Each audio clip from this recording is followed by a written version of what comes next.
Welcome to LOA Today. Walt T. here with special guest Bill G. on this Sunday, December the 23rd, 2018. It is 8 p.m. New York time. That's 5 p.m. Los Angeles time. 1 a.m. if you're staying awake in London, we really appreciate you. And in Sydney, Australia, it is around lunchtime. Wherever you are in the world, thank you very much for tuning in. We appreciate it. If you're listening to the live stream on Facebook, either on our LOA Today business page or in the Law of Attraction Changed My Life group, we welcome you as well. This is normally the spot that Anne-Marie McEwen and I do, but Anne-Marie and Mike have some other holiday plans going on tonight, and this seemed like a perfectly good time to slide in. A good friend of mine from many years ago, long before I was doing the LOA Today podcast on a regular basis, I was doing a show on PRN Network with Bill G. Bill is one of my co-hosts on a show we called the Freedom News Hour, and Bill, every week we basically depress the heck out of ourselves and then try to pin the blame on everybody else. And both of us kind of burned out doing that. It's a good thing we both went away from it. Yes, absolutely. But thank you for joining me for the podcast tonight. It's been great to catch up with you before we got going here and to see what you look like, because we did those shows all those years. We never actually saw each other in video format. Yeah. So this is like an added bonus, right?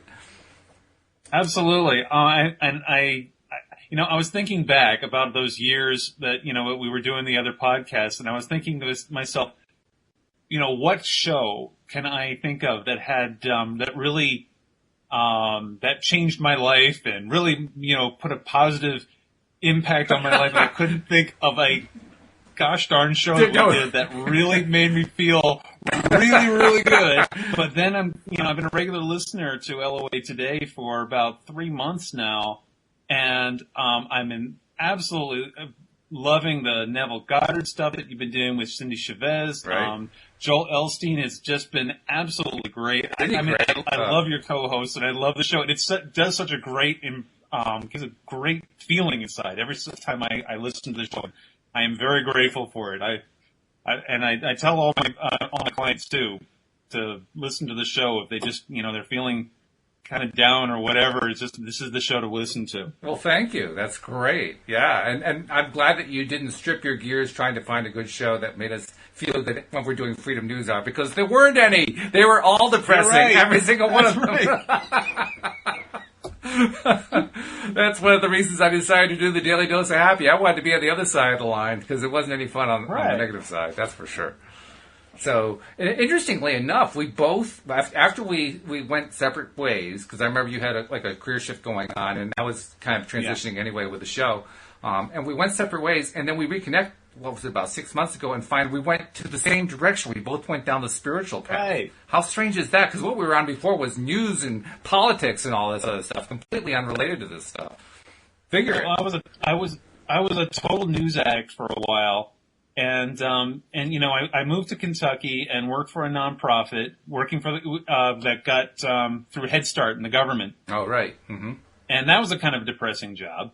But then I moved to Vermont and I worked for as a controller to a car dealership, and that was very depressing. And and recently, for the last 3 years, I've been working at a community hospital, which has been good work. But it really wasn't where my calling was. I really wanted to do this spiritual response therapy. I've been doing spiritual response therapy, or SRT, since 2003, actually. So I've been doing it for quite a long time. Wow. But I never really did it professionally. It's been kind of a side thing that I've been doing. And then when we started living here in Vermont for a while, my wife Nina got her acupuncture practice up and going, and so a friend of ours found out what I did, because I do this stuff all the time with Nina, and then I did stuff, for some friends, and they're like, you really should do this professionally. And I was like, nah, no, I got my day job, I got my whatever. And then the more I thought about it, I was like, I love helping people. I love getting together with them and just talking through their problems and whatever, and then just making them feel better. Yeah. And so I really dived into getting into SRT. I became a certified consultant through the Spiritual Response Association. And I hung up my shingle and started seeing clients. And then I manifested, after listening to the show for a while, it was like, focus on what you really want. And I was like, I really want to do this full time. I don't want to have to worry about a day job anymore. And so they laid me off. Once again, be careful what you wish for. That's right, absolutely. So at the beginning of November, I got my job went away at the hospital. Wow. And I was like, okay, time to put up or shut up. And so I'd already been working on my book at the time. It was almost ready for publication. I was like, okay, I'm going to put this thing out. I'm going to start, canvassing the neighborhoods, talking to people, and talking to psychotherapists in the area and whatever, and start getting referrals. And lo and behold, the referrals started coming in. Wow. And I'm not as busy as I would like to be at this point, but it's getting there. And every morning I'm doing the Goddard thing where you're like assuming that the feeling that wish filled and just going, it's here, I can feel it, it's right there, and I'm just going to go for it. And so far, so good. Fantastic. And I have to really compliment you because, the way you told it was funny, but you lost your job. And look at what your attitude is. Your attitude is, this is great. I mean, that's the best possible response you could come up with. That was fantastic that you got there. And I'm almost inclined to ask you, how did you do it? Because I'm sure there are going to be listeners who are wondering, how did he do that? How do you let off from a job and feel great? Losing the job and feeling great, that's the easy part. Paying the bills, that's the hard part. But I understand. I'm getting there. It's gonna be okay. Well, very good, very good. You'll also need to explain a little bit what SRT is. That's not necessarily an acronym we know around here in LOA today very much. Yes, SRT stands for Spiritual Response Therapy. It was developed by a man named Robert Detzler back in the early 1980s. And what it is a system where we research somebody's soul records using a pendulum and a series of charts. We figure out what it is that they're stuck in, and we clear those programs so that way they can manifest a better life. It's generally a 3-step process. Step 1 is figuring out what are the blocks that are preventing you from wanting to live a better life. So we clear those blocks out first. Then next is we go into the more deeper blocks. We figure out, what are the past life blocks, or the present life blocks, or at what level is my soul in a state of ascension. And we clear those blocks. And then we go in and try and figure out, using the charts, what is your best destiny. And once we get that figured out, then we start applying that. After we clear out the bad stuff, we put in the good stuff. And then we throw in some LOA on there. We also throw in some meditation and that sort of thing to really get you going. And I've got a few very state clients. I also Spirit World works with incarnates and disincarnates too. I also do a little modern day ghost busting on the side for people who need that. People who are like recent psychic breakouts, start seeing stuff and experiencing stuff, and then I also help them through that process as well. Wow. Because that's the thing you can't really turn off. Yeah, it's more like a coping mechanism, I would think. But the idea of a soul record, when you're describing that and you're describing clearing soul records or clearing stuff off of a soul record, part of me is also wondering, what does a soul record look like? But it's reminding me a lot of Linda Armstrong, who with Carlos Valsquita does the Friday afternoon podcast with me. She's an energy coach. And when she does her sessions with her clients, she is clearing stuff out of the way, stuff that's gotten in the way. So it sounds similar, but it all sounds a little bit different. Well, this is Robert Detzler's basic primer book. It's the Freedom Path, and that's where your soul records are. You manage a golden palace somewhere in the sky. Okay. It is a what we do in SRT is imagine, a good tarot card reader or a good seer or whatever will show you what the path is. Mm-hmm. What SRT will do is we'll not only show you what the path is, but we'll tell you how to change the path. Because some people believe that, they come into life with a certain degree of karma, and it's just their lot in life. This is what this is what they got to deal with. This is, every soul comes into existence with a plan, mm-hmm. An experiential plan. Okay. So they want to experience stuff, so they incarnate to experience stuff.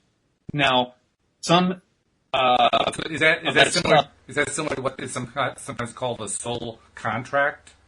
Yes, soul contract or soul program. Okay. They use the word program here, but it's essentially the same thing. Same thing, okay. So what we do is we go into the soul record, we find that Walt file, and we say, okay, all right, let's see how this is working out for you. And no, this is not working out. We're going to throw that one away. And I know personally I have plenty of those files that need to be thrown away. Linda tried to throw a lot of them away for me, and I thought she got them all, but there's probably more hidden, like hidden storage or something like that. Right. And again, this is one of those things that I really enjoy doing. It doesn't feel like work, and that's also a great thing. Mm-hmm. Yeah, I think Linda would agree with you on that. Whenever she is doing any kind of work similar to that, you can just see it's her face is effortless. She's got a smile. She's enjoying it. She's feeling the energy. Oh, I can feel it running down my back. I feel it in my arms. All that kind of stuff. It's an enjoyable routine for her. There's nothing work about it.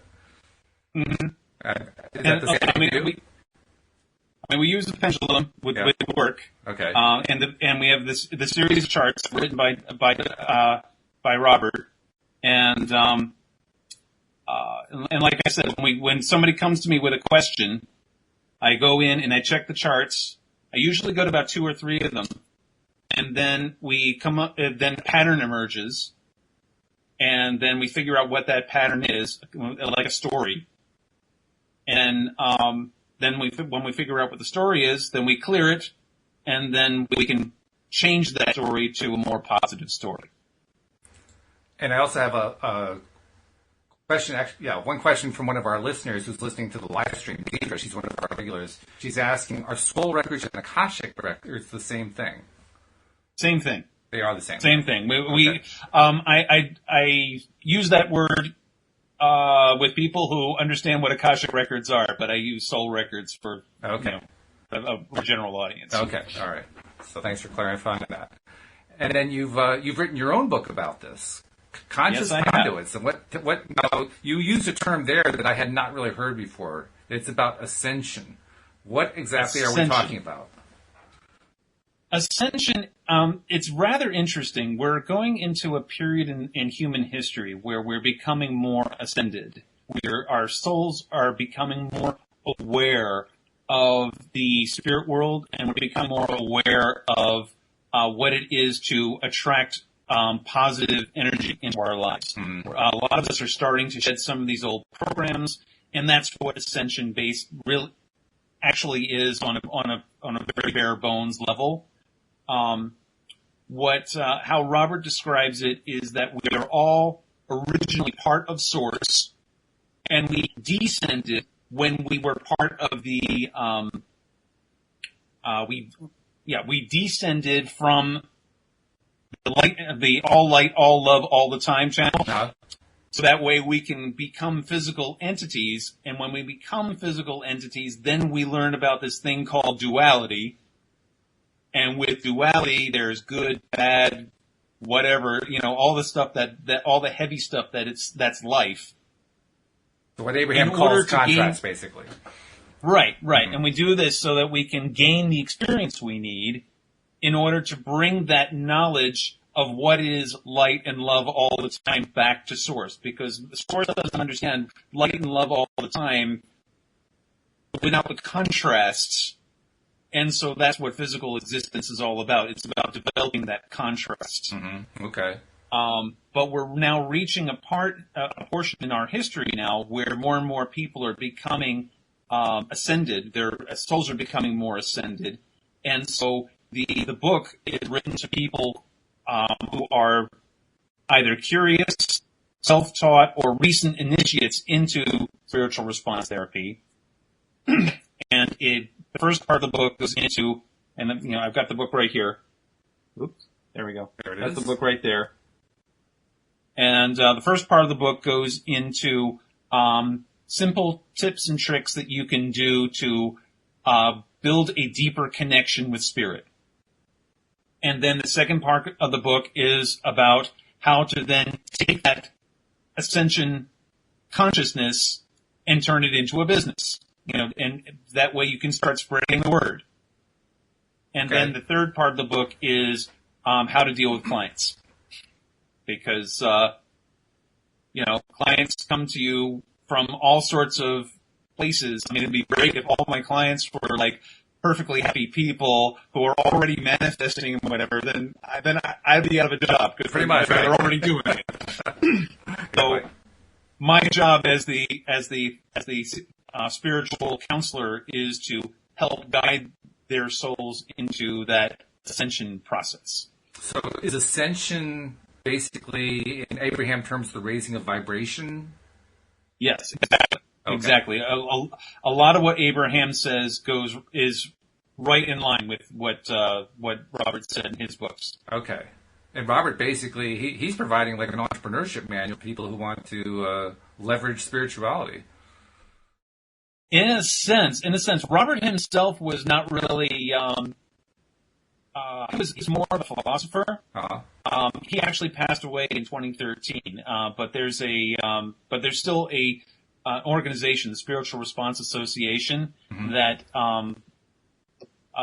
manages the education to make sure that it stays consistent and is still along the lines of what Robert originally wrote. Okay, all right. And how did you stumble onto this? Well, I stumbled onto this back in 2003 because I was living in a haunted house at the time.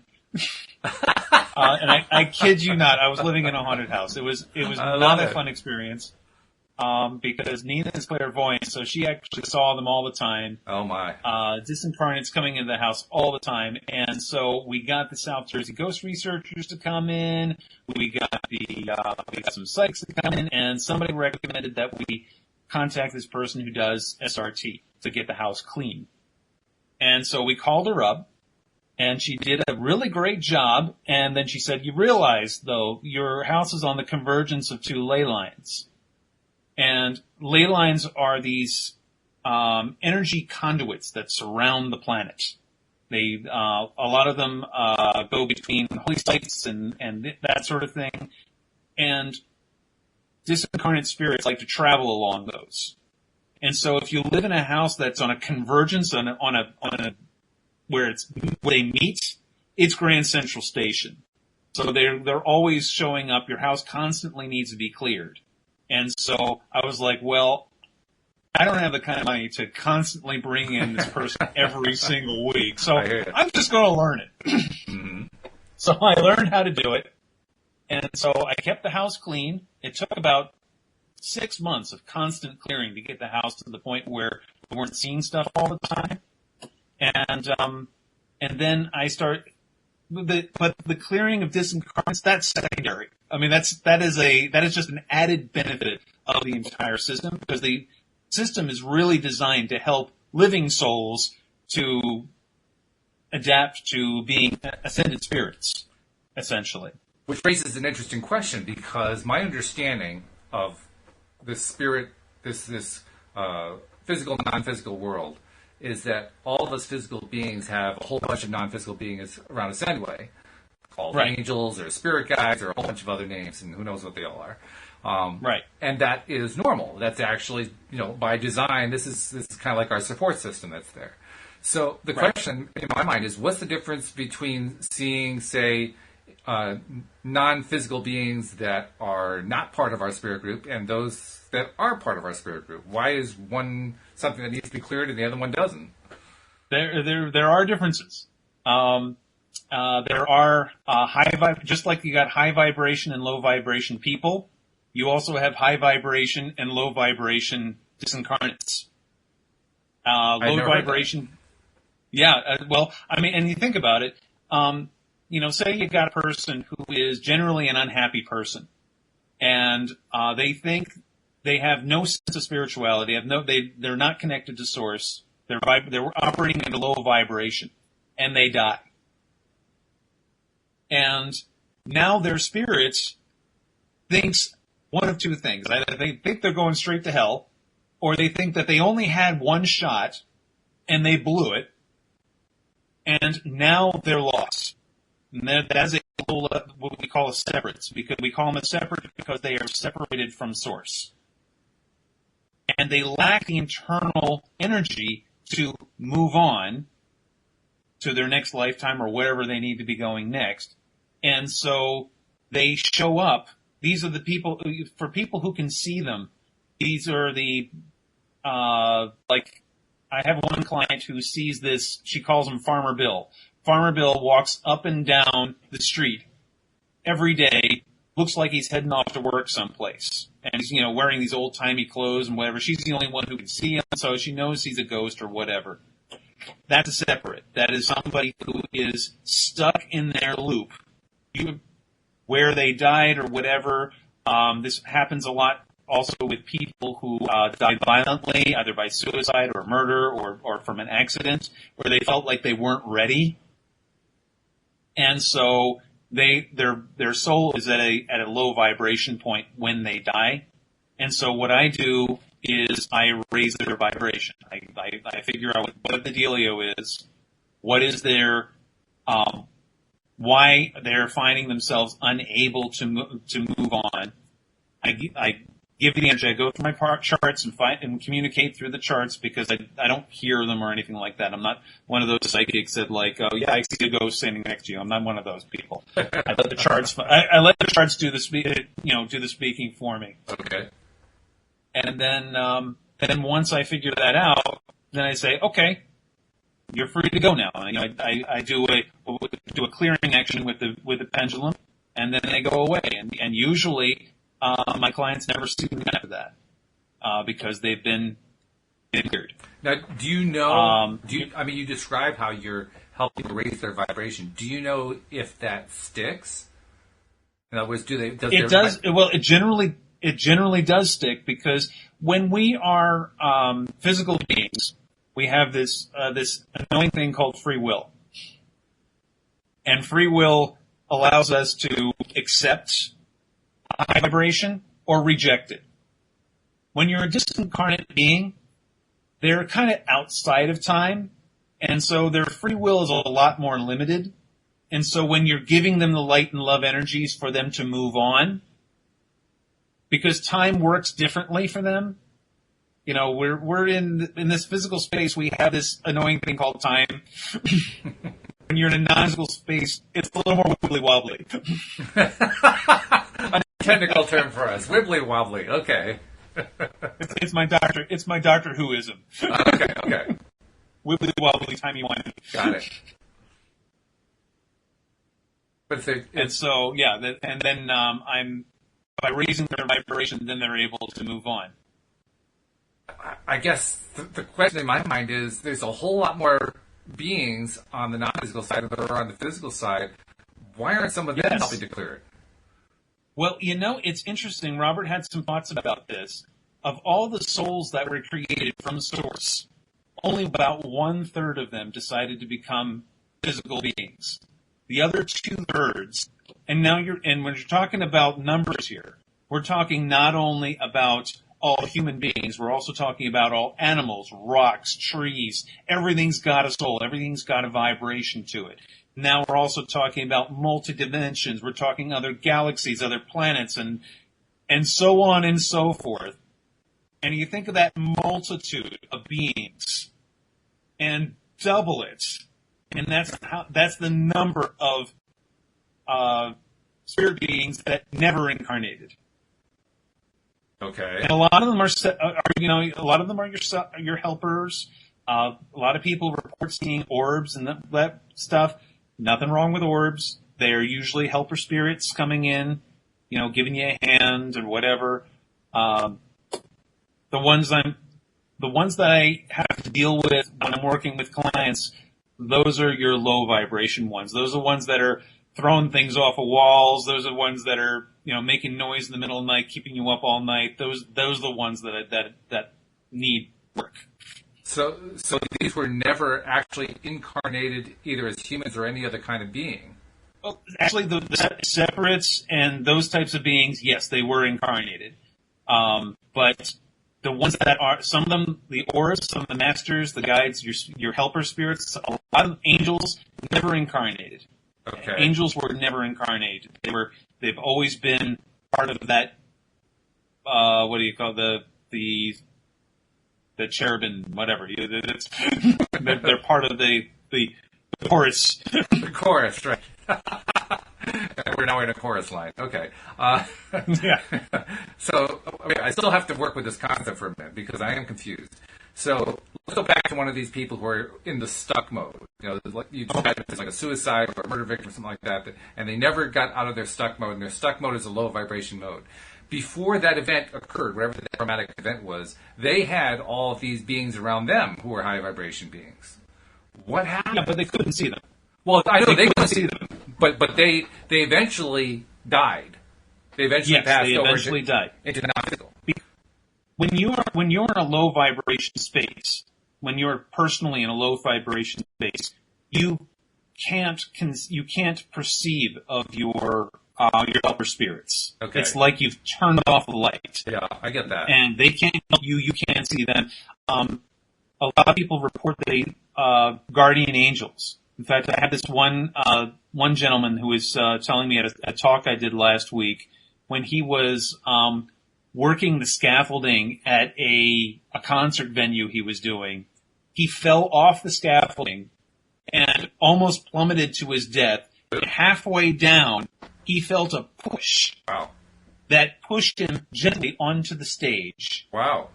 And he didn't even get a bruise, let alone, fall to certain death. Right.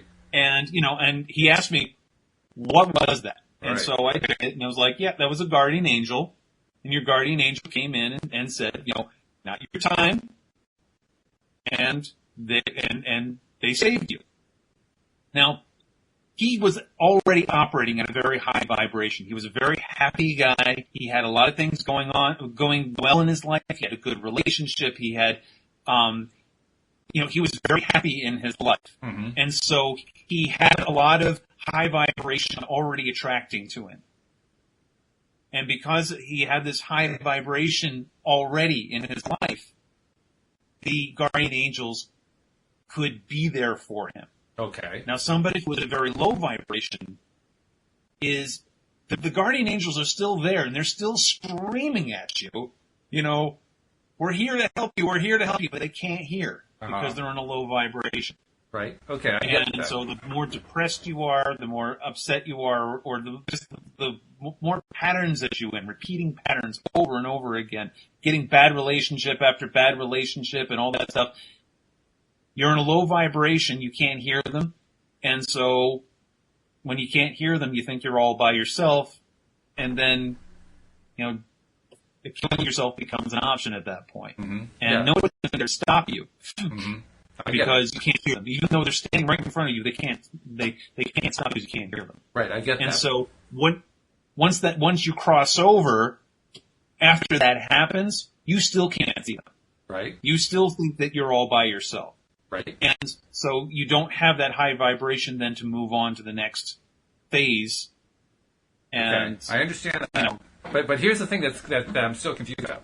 You, a physical being who is probably higher vibration than most physical beings, but there are probably some non-physical beings that are higher vibration than you because that's the way it is for most of us. Okay, right. You were able to connect into the records and help clear the records enough that this person who was previously unable to ascend by themselves, you were able to help them ascend. Why can't a non-physical being do the same thing? Why can't a non-physical being play the same role that you played? A non-physical being is not a non-physical being because learning happens in the physical realm. When you're in the non-physical realm, there is no learning taking place. There's teaching that can take place, but there's no learning that is taking place. Learning can only happen here in the physical. I don't understand that distinction between teaching and learning. Well, teaching, they can teach you. They can teach you things. But you can't teach them anything because there's no learning that takes place over there. They are providing wisdom from connection to source. Okay. When you're in the physical body, you can learn. Okay. Because you have this thing called time, which I'm learning this, step 1 and step 2 and step 3 because there's some linear time that goes along with that. Uh-huh. When you're in a non-physical state, there is not a whole lot of learning can take place because time is all wibbly wobbly. The technical term again. I got that. Yes. Why does that block a non-physical being though from being able to clear somebody? I don't quite follow that connection. No, the non-physical being is not doing the clearing. Well, I understand Source that. does the clearing. Okay, all right. So you as the physical being are inducing Source to do the clearing. Yes, I am the conscious conduit. You're the conduit. Okay, hence the title. I'm the conscious conduit. Okay. I'm aware of being the conduit. So again, let me take the term and apply it. Let me take the term and apply it the way I want to try to apply it. Why can't a non-physical being be a conscious conduit? A non-physical being cannot be a conscious conduit because they are not conscious. They are unconscious because they are a non-physical being. They don't have the same level of consciousness that we do. Well, that's a new concept to me. I was under the impression they were conscious. So, well, they're not. They're conscious, but it's more of a subconscious, unconscious state. Whereas where physical beings have a conscious state, where we are awake. We learn. We can learn point A, point B, point C. A plus B equals C. We can learn that as a physical entity, whereas a non-physical being can't learn in that way because time doesn't work the same way for them. Does that make sense? Kind of, sort of. I'm still a little bit hung up on the idea of a non-physical being not being conscious, but I may have to sit with that one for a while. Okay. That's quite different for me. I will definitely have to sit with that for a while. Okay, that's cool. So tell us a bit more about being a conscious conduit. What exactly is that? I mean, I guess a conscious conduit is somebody who does what you do. Clears people's soul records. Right, and SRT is not the only way of doing it. Obviously, I mean, what Linda does is she's also being a conscious conduit. Mm-hmm. Again, she is by opening yourself up to source energy and opening yourself up to spirit and high self, you're able to be that conduit. Okay. The whole book and the blog and whatever that I write, I don't really take a lot of credit for that because I'm opening myself as the conduit. Mm-hmm. And so I'm basically letting spirit write what I need to write, and I'm just the editor. Sort of an automatic writing. Right. Well, it's not quite there, but it's close enough. Okay. They give me the concepts, they give me the ideas, and then I look for the pattern, and then I check with the pendulum to see if these patterns are the patterns that I'm recognizing are the ones that are right, and then I move forward from there. And you mentioned the pendulum a few times. What role does the pendulum play for you experientially? What do you experience with it? The way the pendulum works is it works with the subtle muscle movements of the arm. So it is a subconscious movement of the pendulum. So like divining. Yes, it's dowsing. Mm-hmm. And I'm actually a member of the American Society of Dowsers as well. Okay. But they mostly do water dowsing and that sort of thing. But they also, there's pendulum users there too. Okay. And so when you're connected to high self, when you're connected to spirit, you are no longer influencing the swing of the pendulum. You've reduced your ego down to less than 3%, and the pendulum is moving on its own based on that subtle muscle movements. Okay. So for a yes response, it's up and down. For a no response, it's back and forth. And when we're clearing, we just let it clear. And then when it settles back to a yes response, then we know we're clear. So somewhat similar to the testing that Linda and many other practitioners use, the muscle testing. This is kind of like a variation of that. Mm-hmm.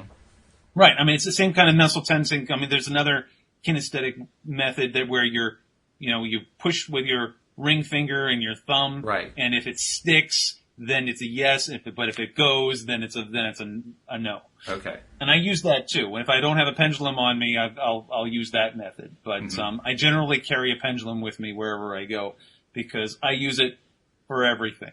Because once you've understood how to be that conduit, you can use it for making food choices at a restaurant. Okay. You can use it for raising the vibration of the things that you eat. I mean, you guys were talking about that on a show recently about raising the vibration of a McDonald's cheeseburger. Now, I don't know if I can raise the vibration of a McDonald's cheeseburger to the point where it's good for me, but I'm not even sure you'd want to try, but still. But you can still raise the vibration of the food you eat when great choices are not available. Right. Yes. You can use this to enhance your relationships. I do couples counseling is something that I do as well. What makes this different from seeing a tarot reader or something like that is the process of what I do is more like a counseling session than it is going to see a fortune teller. Okay. So there's a very strong counseling aspect to it. And what kind of counseling are we talking about? I mean, because there are a wide range of possibilities. There's like the psychotherapeutic type. There's the life coaching type. It's more the life coaching type. More like life coaching. Okay. It's more like life coaching. Yes. Okay. Because I'm not a therapist. I'm not right. I don't deal with that sort of thing. Although I do have a client who is autism spectrum. Although I'm not addressing that aspect of it. He's got other counselors for that. Right. What I'm dealing with is the fact that he is a recent psychic breakout. He's talking to spirits all the time, and he's trying to make sense of it. And so what I'm doing is I'm teaching him how to meditate. I'm teaching him how to quiet his mind so that way when the messages are coming in, it doesn't confuse and scare him. Mm-hmm. Which is understandable. And his family members. Especially with... Because his family members are the ones who called me. Oh. Well, especially with somebody from the autism spectrum. I mean, Alex King, who does a couple of the podcasts, is in the autism spectrum, and so she could address this more accurately. But my understanding is when you're in that spectrum, you already are getting more data than you can handle. So you add on this kind of data, and it's going to probably be even more overwhelming than it already would be. Right, and then actually you'll find that a lot of people who have autism spectrum are already psychic. They can already see them because they see everything.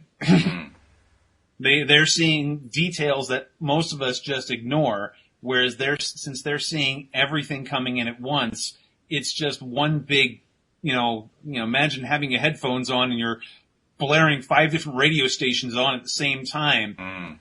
That's every day for them. Right. And then you add in if there's emotional problems at home or that sort of thing, it just gets a lot worse for them.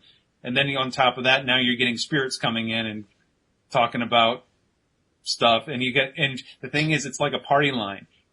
Anybody can come in. You've got your helper spirits coming in, but you're also getting these low vibration spirits coming in, and they're all talking at once. And so with this particular client, I'm just working with him to quiet his mind so that way he can he can filter out some of the noise and be more of a conduit rather than just a sound machine.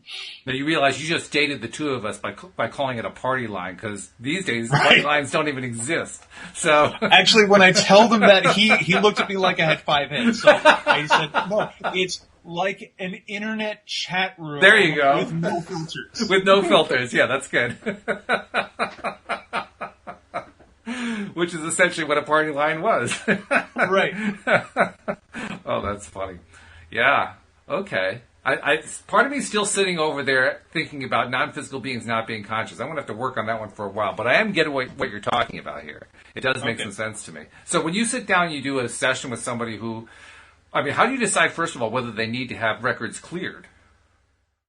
Well, everybody needs records cleared. No. Well, that makes it simple then. So whether or not they're ready to hear which records need to be cleared is a matter of whether or not they feel as though they're ready to do it. So I give everybody a free 30-minute consult right off the bat, just so I can get an idea of where they're coming from, what their issues are, and then at that point we'll decide, okay, we can move forward or not. And so the first thing we do is we try and figure out, well, what it is.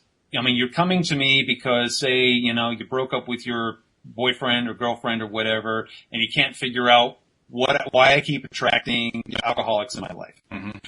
Why is every boyfriend I ever come across an alcoholic? And it's like, well, it's likely you've got some kind of soul pattern going on. You have some sort of contract in here that keeps coming up. And so the first thing we do is we clear out the programs that are preventing them from hearing the fact that they have a soul program that's attracting the wrong people all the time. Mm-hmm. And then once we get those surface layers done, then we'll go into the past life records. Then we'll go into the other records in their lives to find out what it is precipitating this pattern. What is the programs? And some of it could be very surface level stuff. Mm-hmm. Some of it could be very, very deep stuff. It could just be that you came into this lifetime saying, I want my heart broken as many times as possible because I'm a masochist. That is just because I want to bring that experience to the other side. And so, and it's amazing. Some people look at me like, why would anybody do that? I'm like, the soul doesn't care. The soul just wants the experience. I mean, have you ever seen a little boy seeing that boiling pot of water on the stove, and you say, "Don't touch that," and you turn your back, and that's the first thing they do. They touch it. Why did they do it? They did it because it was an experience. It was there. It was there. And so what we do is we figure out what the there is. So you're giving me an answer to a question I've long had, which is, if I had planned out this life the way it was, my first question is, what the hell was I thinking? And you're telling me I wasn't thinking. Right. It was just an experience. It was just right. But the beauty of this is that what we can do is we can figure out what that recurring pattern is, and then we can change it. We can say, okay, lesson learned. Mm-hmm. Don't need to repeat it. This is true. Yeah. That's definitely we've learned that lesson. We've done it. Not only did we do it in this lifetime, we've done it in a dozen other lifetimes. Lesson learned. Fine. We get it. We get it. Let us move on. Let us find out now let's figure out what is my highest destiny. If I did everything absolutely right, what is that destiny that my soul said, it would really be nice if I did that.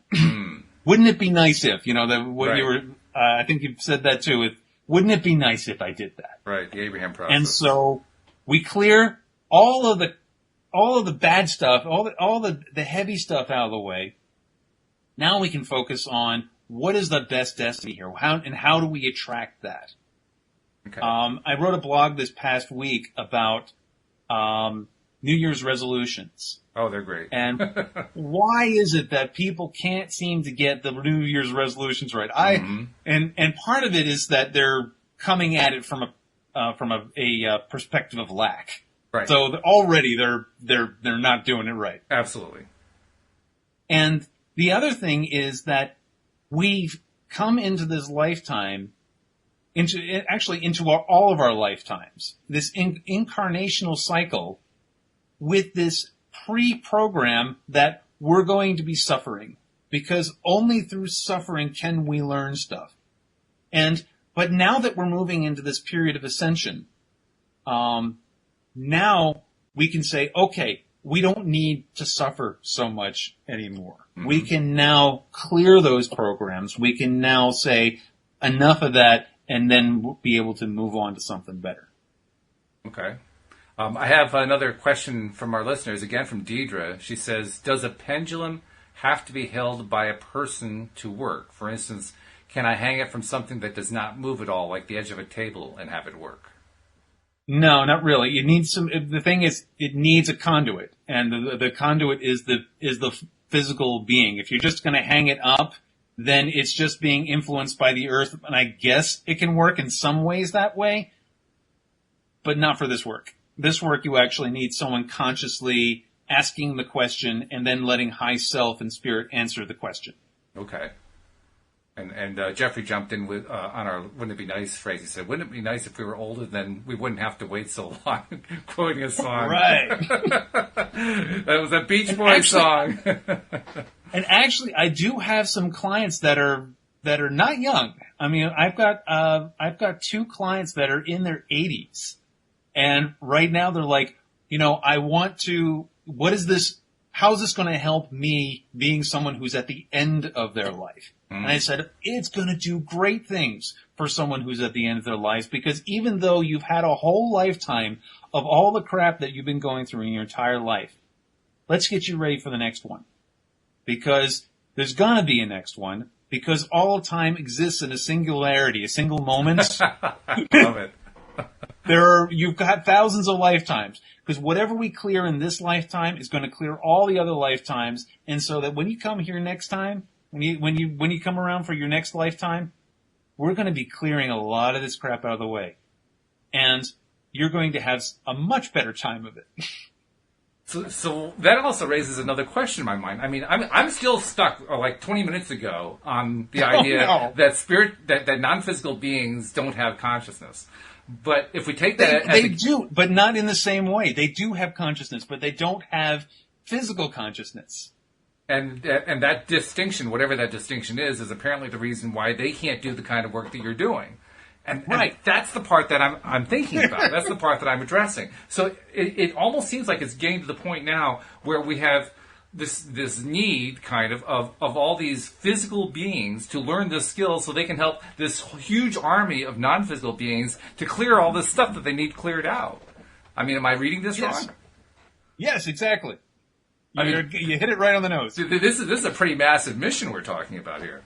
It is, and it's a mission that I am so on board with. It's something that it is my life's work. Wow. Okay, well, I have one more question. So, how much do you charge these non-physical beings? I don't charge anything to the non-physical beings. See, we got to do something about this model. but the non-physical beings I'm not doing a whole lot of work with. What I'm working with are the physical beings whose lives are being influenced by the non-physical beings. Okay, all right. I don't know. I think this economic model leaves something to be desired. I mean, basically, we're charging the wrong people here. I have a client where she was having trouble sleeping at night because stuff was being thrown around the room. She had the big knocking and whatever from these beings that just kept showing up. And it's not that they weren't there before. It's just that she suddenly became aware of them. And once that switch flipped on and she was able to see it and hear it, you can't switch that off. There's no off switch when it comes to psychic abilities. You either have them or you don't. And sometimes they'll show up late in life, sometimes they'll show up early in life, and there's really no real rhyme or reason about when it happens. But once it happens, you can't shut it off. So the question for those particular clients is, what do I do with this? How do I get to a place where I can function as a person? Because I've got this other client. He works at a funeral home, and it's not the non-physical beings that he's getting from the funeral home. It's all the crap that the people who are grieving are bringing with them that attach to him. And he's like, how do I get rid of it? And it's like, well, you don't get rid of it per se. You clear it, and you learn how to deal with it. I teach you how to raise your vibration, so that way those types of low energies don't stick to you anymore. Mm-hmm. Yeah, that would make sense. Obviously, if you're dealing with a bunch of these low vibration entities, you just vibrate at a different level, and they go away. Right, they go away. Yes. Yeah. It's not that they're not there anymore, they're just not sticking to you. Yeah, that's right.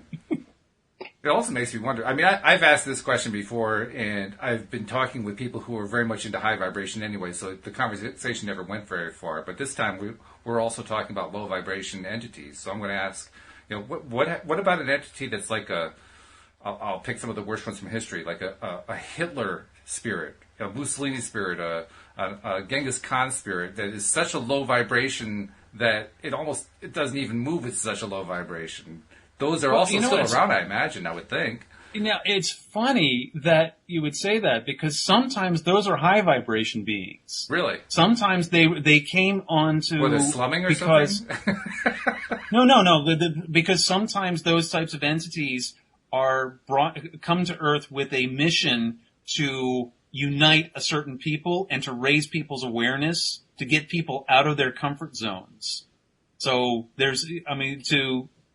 to say, I don't know. I've never researched Hitler, so I don't know. Yeah. But I would think, though, that there are some entities that are so bad that it's a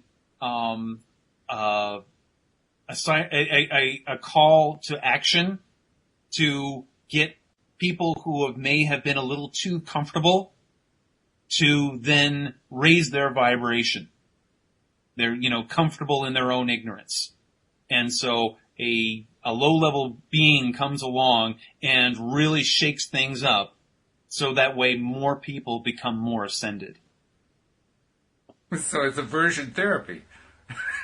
Yeah, you can call it that, yes. I mean, really, the thing is, you don't really know what the issue is until you've actually researched it. And so, at that point we can we can throw the pendulum and see what happens, see what comes up. And the thing is, what's true for one person is not going to be true for somebody else, because it's all very personal. Uh-huh.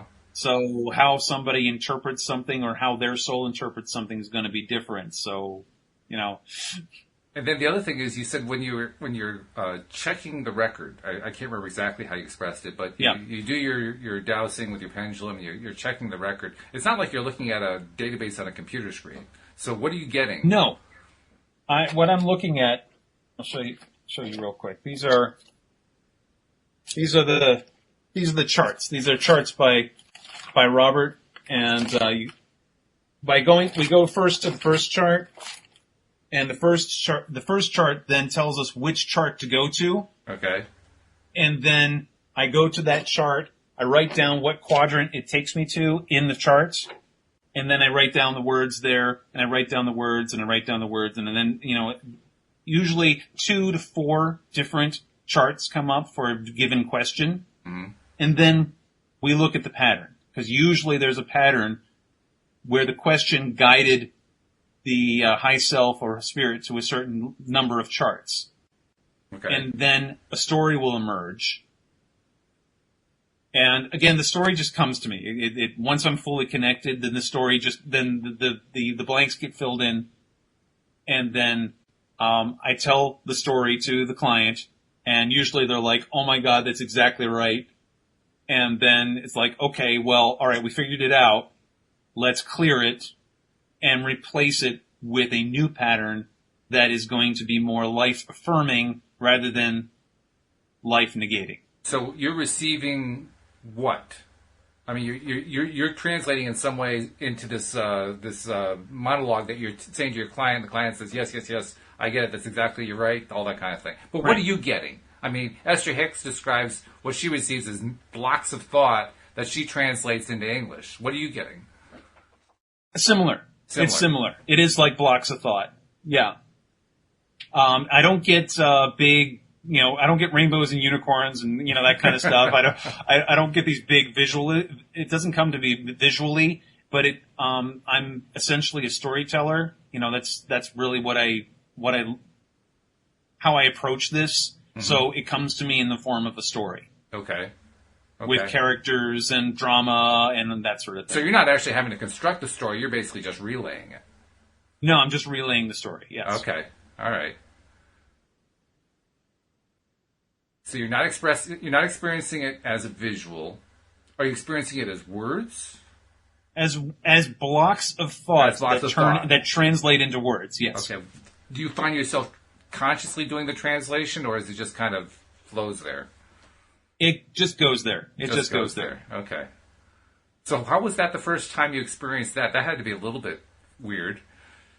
It was exciting. It was exciting because when I was learning how to do this, I would just go to a chart and then, the client would say, well, what does that mean? I was like, heck do I know? I have no idea what this is.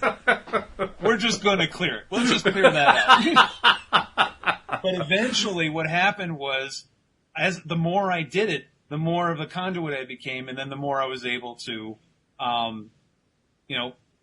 get those blocks of thought and then be able to translate them. Wow.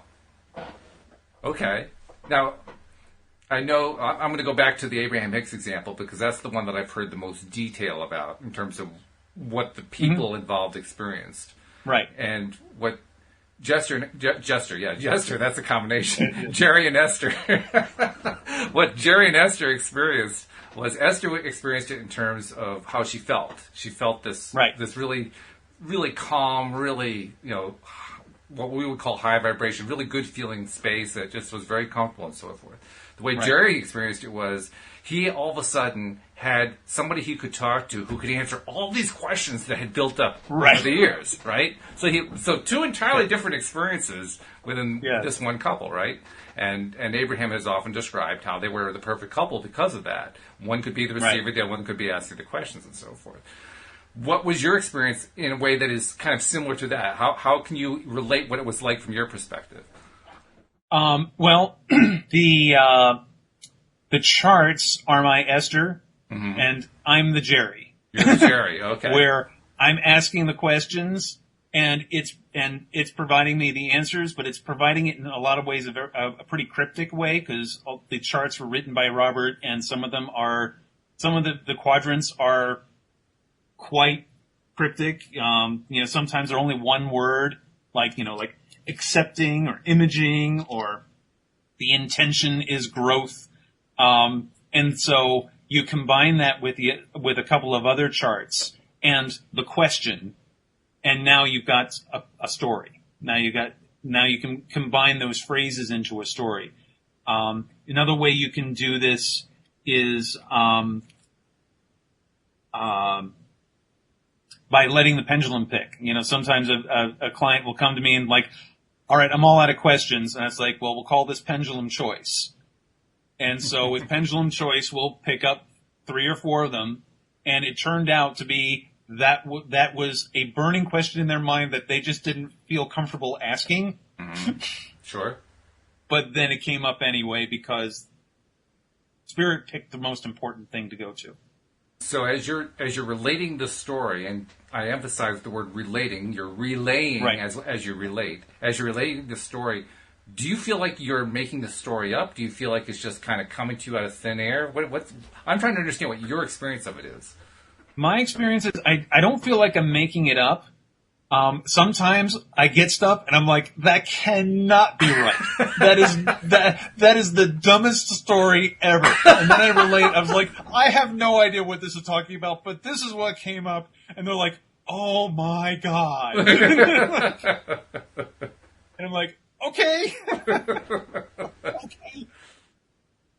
So in a sense, it's kind of like the way manifestations feel very often, deliberate created manifestations that kind of come out of nowhere. Like, how did that happen? I don't understand even how that could possibly have happened. Kind of the same kind of experience, it sounds like. Because sometimes stuff comes up and I'm like, oh gosh, I don't really want to tell them this because some of this stuff gets pretty dark. And it's like, because they're asking me a question about parent or something like that, and I'm looking up like, oh my gosh, I'm seeing sexual abuse, I'm seeing physical abuse. I'm like, okay, did they sexually abuse you? Oh yeah, like holy moly! Wow. Now, I would also think that would have the potential for affecting you. I mean, we were talking about how this stuff can attach to people. How do you keep from having it attached to you? I do that by keeping my vibration high. I meditate every day. I make sure to keep my vibration as on a highest level I possibly can do. And then before I work, I always make sure I'm clear, and I always make sure that my client is clear, that the room is clear, and then after we're done, we clear again. We clear myself, we clear the room, and ever since I started doing that, I've never had a problem with holding on to anyone's energy afterwards. And even after the session, when they call me up with some follow-up questions, it doesn't reattach. So that's good. Like I said, I think I'm perfectly suited for this work. Although it does sound like you use a lot of psychic air freshener, but I mean, it's probably a good thing, you know. Absolutely. Yeah, keeping the air clean. Yeah, that's cool. Okay. Well, I'm not really sure where else to go at this point. We've kind of boggled my mind, really. But, you know, that's okay. Oh, good. That's not necessarily a bad thing, because I'm sure that'll lead to other stuff. Besides, we're actually past our normal time for the hour.